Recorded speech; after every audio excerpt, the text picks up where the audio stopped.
aboard the Forts Airborne. I'm one of the captains on board today. My name's Captain Brian. You also have Captain Alex, who's down below.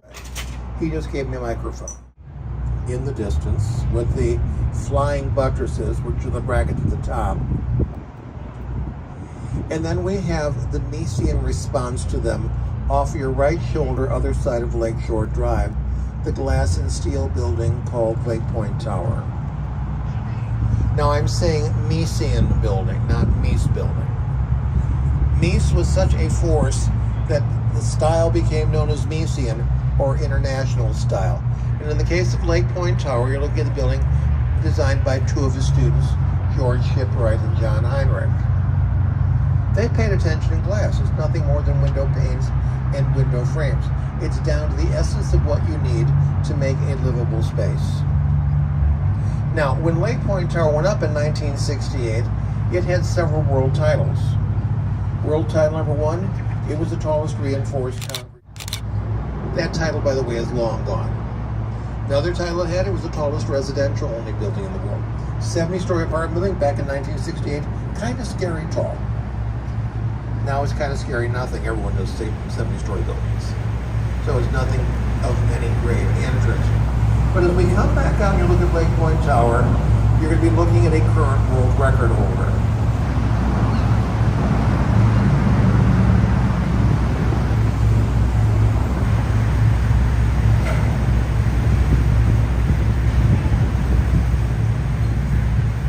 You are now looking at the shortest 70-story building in the world. If you were to talk to one of our great architects of the late 19th, early 20th century, Louis Sullivan, Sullivan would tell you a building is like a plant. It is most successful when its form follows its function. Function here, apartments. Non-architects don't think about this, but architects do. Office floors are almost always taller than apartment floors to accommodate things like drop ceilings, raised floors, any number of things. This is all residential. Being the only 70-story building, it is all residential. It becomes the regular and very much the Chicago look. As I said, New York couldn't understand this. They wanted stone. The two styles Mies that duked it out into the late 70s, neither had ornament or decoration. It got boring. So in the late 70s, it began morphing into a new style called postmodern. In the postmodern world, architects had only one rule to follow, though it was a very basic one. Find a developer who will pay for the building. Everything else was up to what you as a designer wanted to do.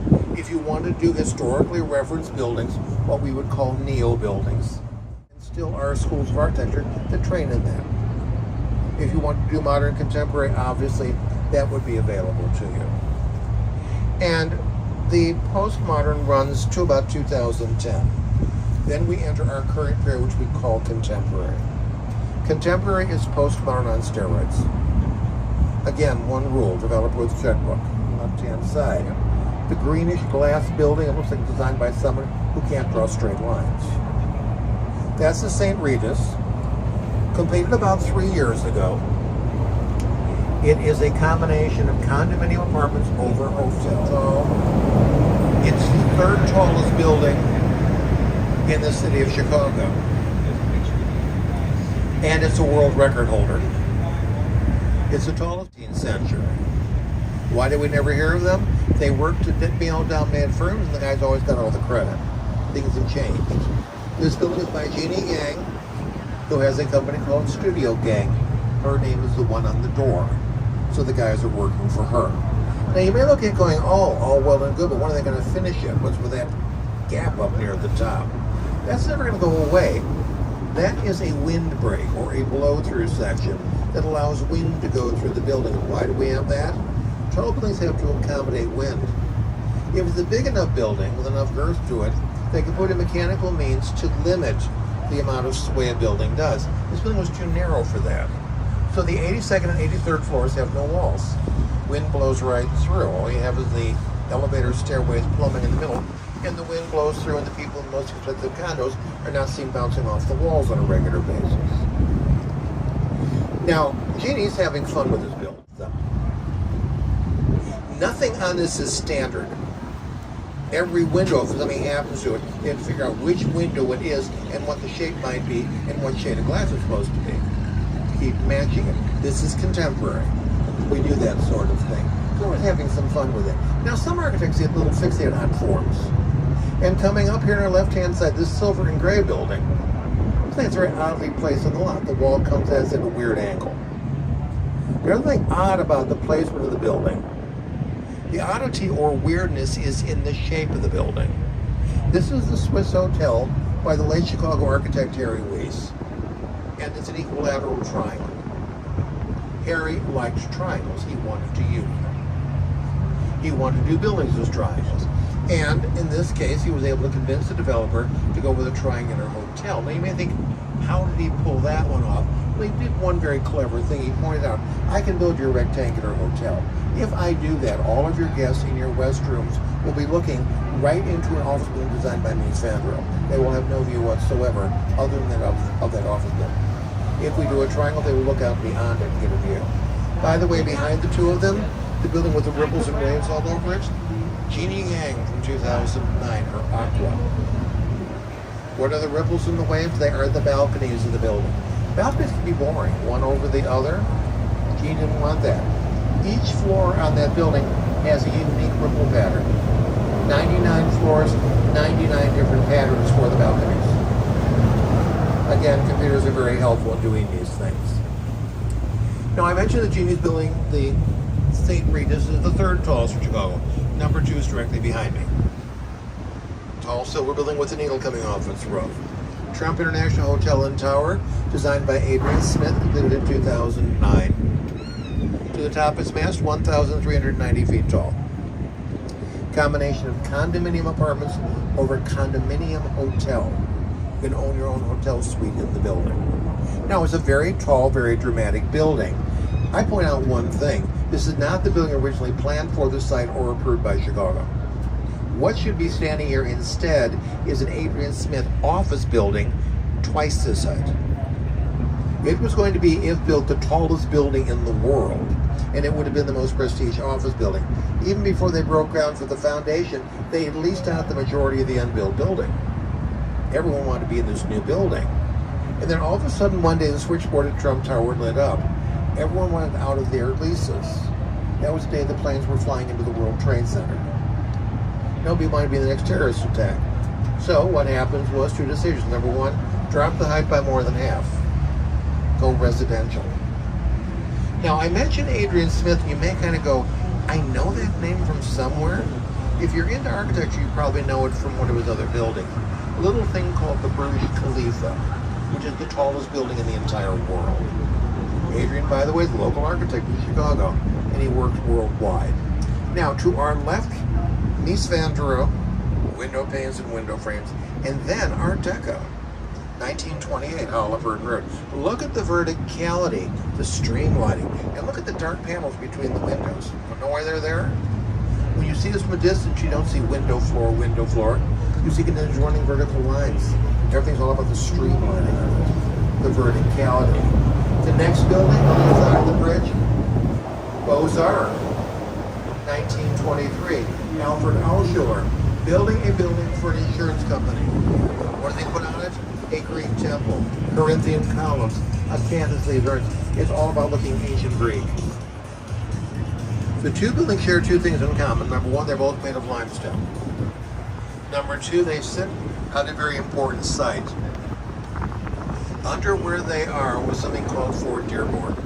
That was a military outpost built by the United States in 1803 that began Chicago, right there under them. Now, ahead of us on the left, a building with a domed tower and little temples in the corners, 1930. Javier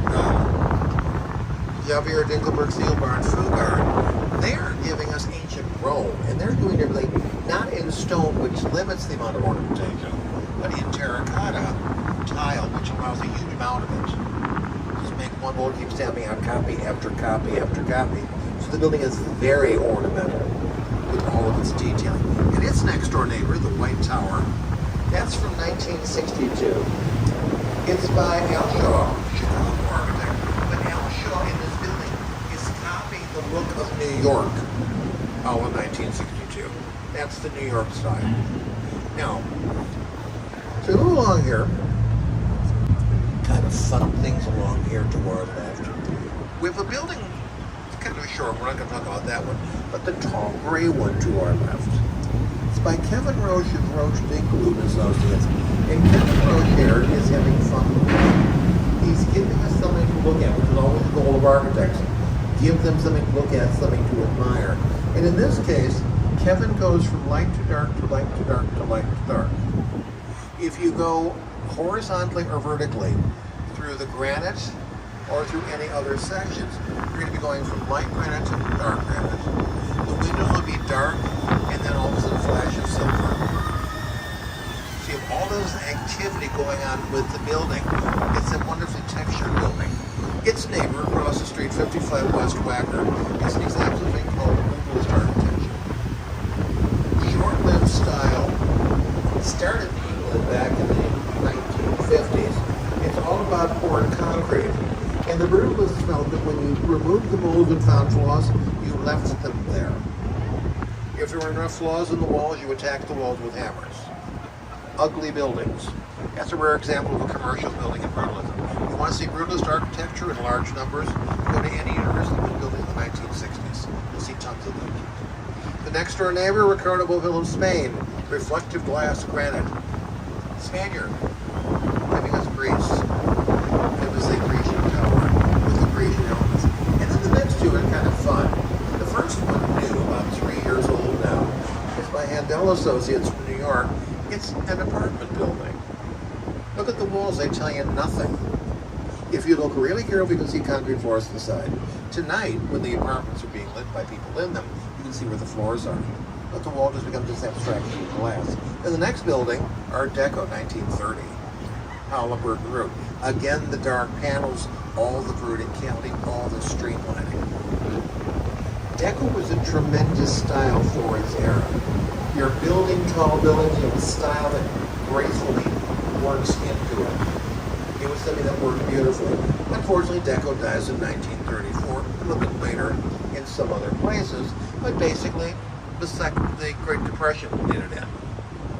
But the interesting thing to me, and I'm a fan of Deco, is that Art Deco probably has had more resurrections and more revitalizations than any other style that exists, because architects, even in the contemporary era, know that Deco works well for tall buildings.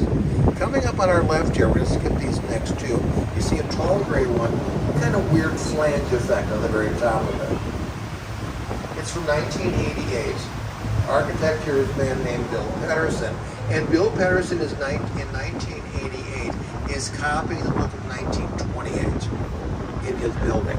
Look at the way he takes his windows in the granite section, puts them into pairs. Gives you vertical lines. In the center section where he has 6 windows, he puts them into triplets. And again, vertical. But the fun thing is at the very top,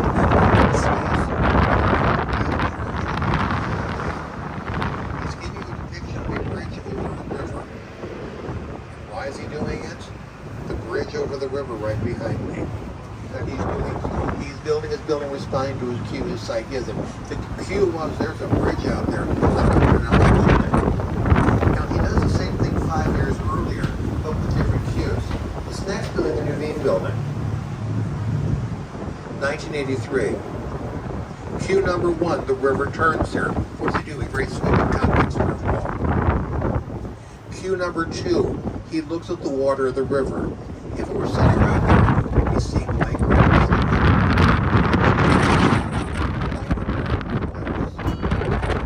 And the base of the building is showing the granite portals, his interpretation of the river bed and the basket of the river. Now you maybe would not be ignored. And 15 years later, 1998, the local firm DeStefano Partners gets a commission to do a condominium building. It's ahead of us on the right-hand side, facing his convex curved wall. So what do? They go concave. They become his dance partner. I used to always call these two Fred and Ginger. And then we have the new one that comes in 2017, Picard Children. They go convex like him. They borrow portholes. They don't do the colored glass, but then they looked at DeStefano and said, you know, that concave thing works well too. We're going to cut scoops off the top and out of our bottom. We're going to have to play with you as well, so we have the 3 minutes of conversation with each other. All of it starting with the letters. We're going to head to the left-hand side. I'm afraid the sun may eventually come out of here. No one is staring into it. We're going to this little building here. You're going, but why? This is what you would have seen up and down the river well into the middle of the 20th century. Little brick buildings. Beatnik Restaurant is sitting on what was a loading dock. Boats would pull up and offload cargo into the base of the building. That was a warehouse, upper floors, office space. This is what dominated the river, not huge towers. The towers a little bit in the 1930s, and then really starting to get active in the 1960s and 70s. Then, of course, the contemporary era. And of course, by the variation. About 3 years old now. Jim Getch, going to the Bank of America building. Notice how these lower floors don't come all the way to the edge of the property. You can see some tables there with the umbrella and the plants. He creates the plaza. He goes up 5 stories. Then he starts projecting out all the way to the edge of the property. And look at the wall with all those right angles, one after another. What's going on here? What's the most prestigious thing you get in an office? The corner office. This has 9 on one wall. Next building here, our Civic Opera House, 1928.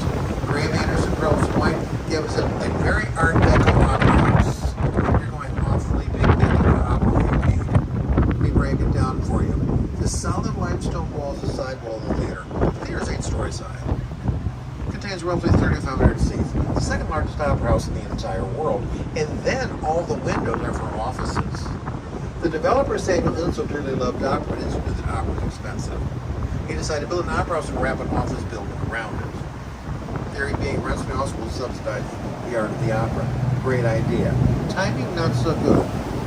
First 10 Theater Civic Opera Company moves in, gives their first performance 7 days before the market crash in 1929. They were gone within 3 years. Current tenant Lyric Opera of Chicago. They've been there since '54. They love their space. Chicago Mercantile Exchange Center by Fujikawa and Johnson. Look at the corners of these towers. 4 corner offices per corner, 16 per floor, 2 towers, which means 32 per level. That building has more satisfying than any other building in the city of Chicago. Everyone has their corner office. It's like an open Winfrey show. And you get a corner office, you get a corner office. You don't play with all of that. Now, other things will creep into even any period of style. This building here to our immediate left, 1961. Skid row is a marrow. An exoskeleton of granite and concrete outside the walls of the building. Strictly decorative. Mies van der Rohe hated that. It was not any functional thing. It was a piece of style. Very short-lived, early 60s. 10 years later, Skidmore's back here doing this building. No exoskeleton now. Now we're doing highly polished dark green granite, dark tinted windows. Business-like, formal, very dramatic. 10 years apart, same firm. Things was done by 2 entirely different people. Nothing in common. And there's the sunlight. So I want to keep people out of. I'm happy I made the move when I did. Now, sometimes architects want to copy and be part of the movement, but then they have certain challenges that come up. We're going to skip these next 2. One being on the next bridge here. A. Epstein, 1960s, wants to do a Mies van der Rohe style building. Window panes and window frames, which they're able to do except for one thing. Mies always had 4 walls of windows, but all his mechanicals in the middle of the building. They put all their mechanicals in the back because of the noisy train station, which is very quiet right now, opposite them. And they ended up with this huge hunk of concrete. It was a blank hunk of concrete. It was rather ugly. And then all of a sudden, about 10 years ago, the owner decided to commission a mural. Tan slash to the right-hand side of the building itself. This is sort of the "You Are Here" sign for Chicago. Get lost at night, by the way, the box lights up. And then all of a sudden, downtown evaporates. You wonder what happened here. We're only passing under a bridge. Why have all the towers of downtown gone? We have an apartment building here. Back a little bit, we do have a building, office building from about 1980. But everything else begins changing. We had the building with the red water tank on top, a brick building. It was an old factory. And everything behind it is old factories and warehouses. And you're going, well, why did Chicago's downtown end? Because of the river. Now, you may wonder how that worked. The river was always seen as a barrier. Because rivers were opening closed periodically. You could be trapped on the wrong side. So everything congregated east of the river. You're going, yeah, but there's no goodness here. It wasn't until the late 1920s. At about this point, the river would have turned and headed straight in the direction of where that building with the red water tank is. We'd have gone about 3 blocks east and then done a sharp turn to the right hand south, and then the river meandered, twisting to the left, twisting to the right. Didn't want to be on the wrong side of it. And Chicago wanted commercial shipping. Rivers that turn and twist are not good for commercial shipping. So in the early 1920s, the city of Chicago approached the 13 Railroad and owned the land we're floating on right now. This was solid. They said, we want you to pull up your tracks. We're going to cut a wide, straight channel for the river. When we're done, we'll fill in the old channel over there.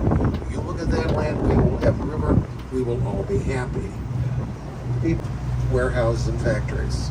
It was an industrial neighborhood. It stayed that way for decades.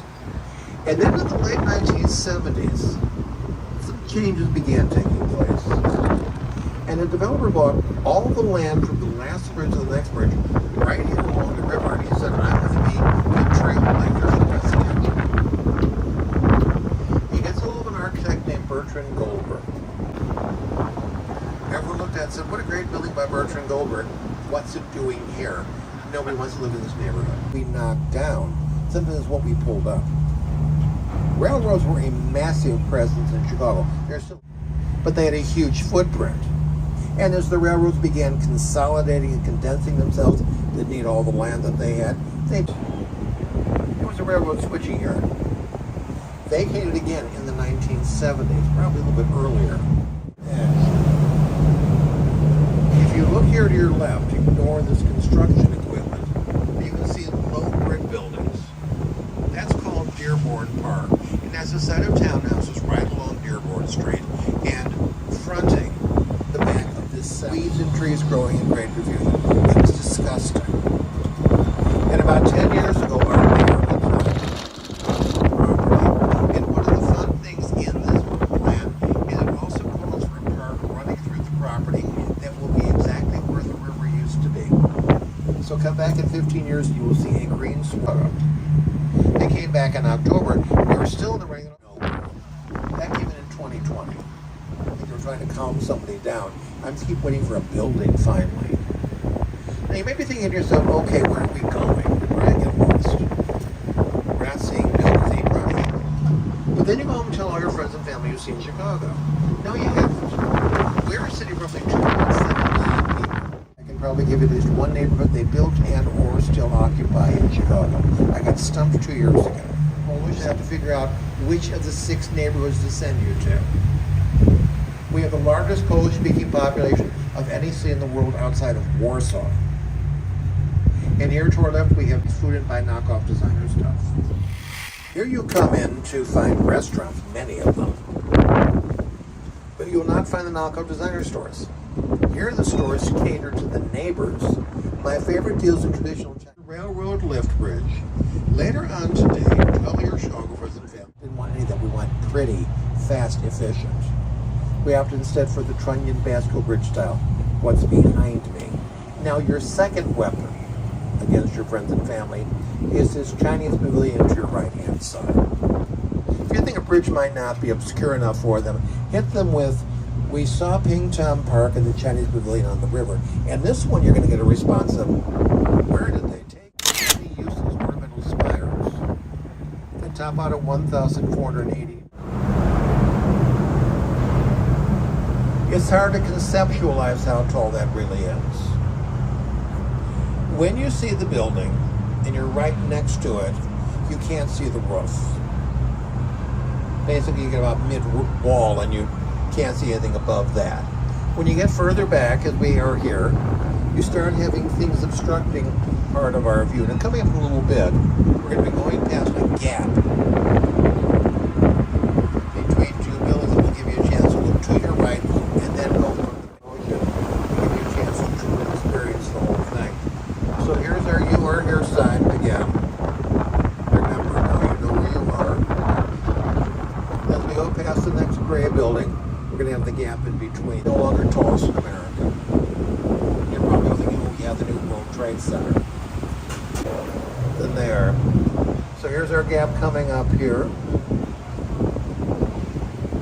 If you look, white frame, that's the entrance. Then let your eye go up. It's great fun.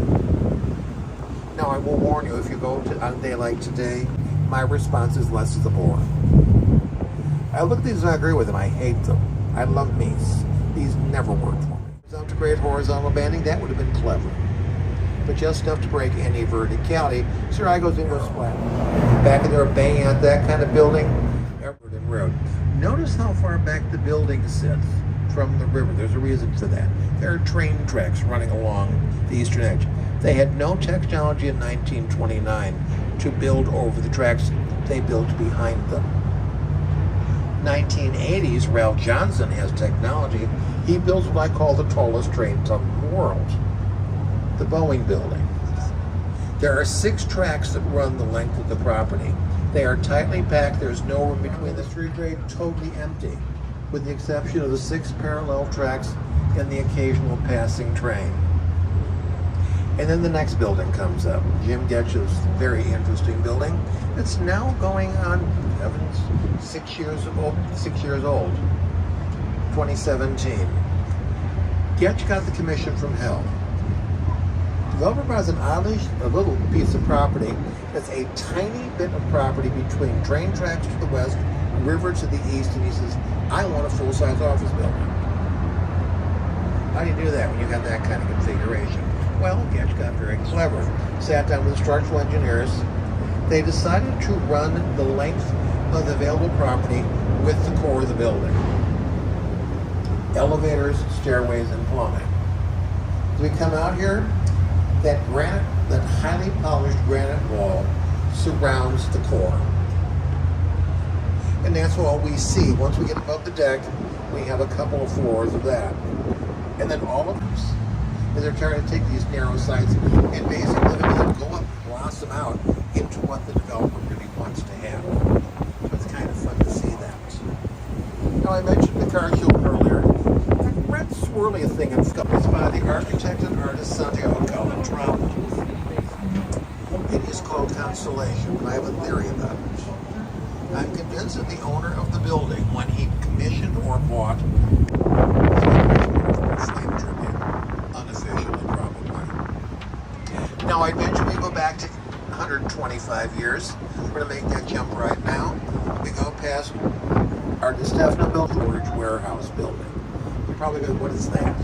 1890s. Built by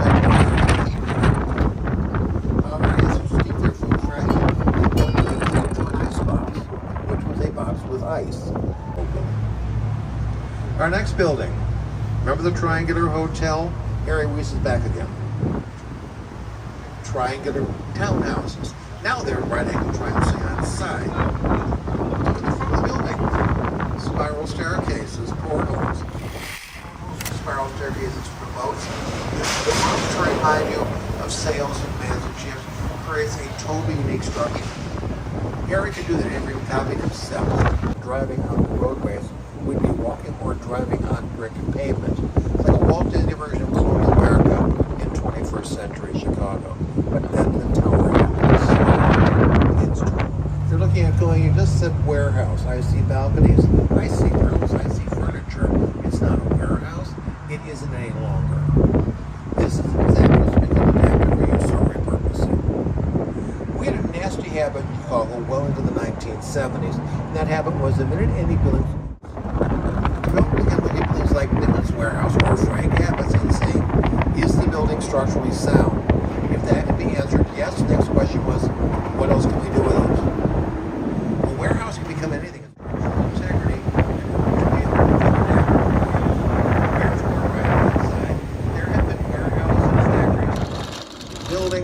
and for the park. My favorite of those is the white one right next to the water tank. This is called Erie on the Park. It's by the firm of Lewis and Lagrange. Look at the corner that we have facing us right now. It's not a right angle. And then as we go along, this wall is facing us. To the left hand, just behind the water tank, is a little tiny wall with 4 windows. Plaza do not generate revenue, they give you maintenance issues. He didn't want that, he wanted money. He asked them what they could do for him, talked to the architects, and they had them hold it for him. They gave him 5-sided lopsided crystalline form that fills his property lot line to lot line with builder, making him a very happy developer. But you can't always do lot line to lot line. 1930s, Art Deco offered that. No one needs a surface building. It's a sturdy building. Culver says, I can make it residential. Then city said, if you change the function, how are you going to provide the access? What does he do? He cuts out part of the basement. Cuts an arcade right into the basement. You can even see pipes that end in midair. They used to feed into and out of the building. The next building. As we look at this, your eye is forced horizontally on the building. We've been talking a lot of vertical, right? Here, everything's horizontal. If you try going vertical, what do? By anti-verticality, we're going to go horizontal. We're going to mimic the flatness of the technologies. Fax and email have not been invented yet. Photography exists, but it's expensive.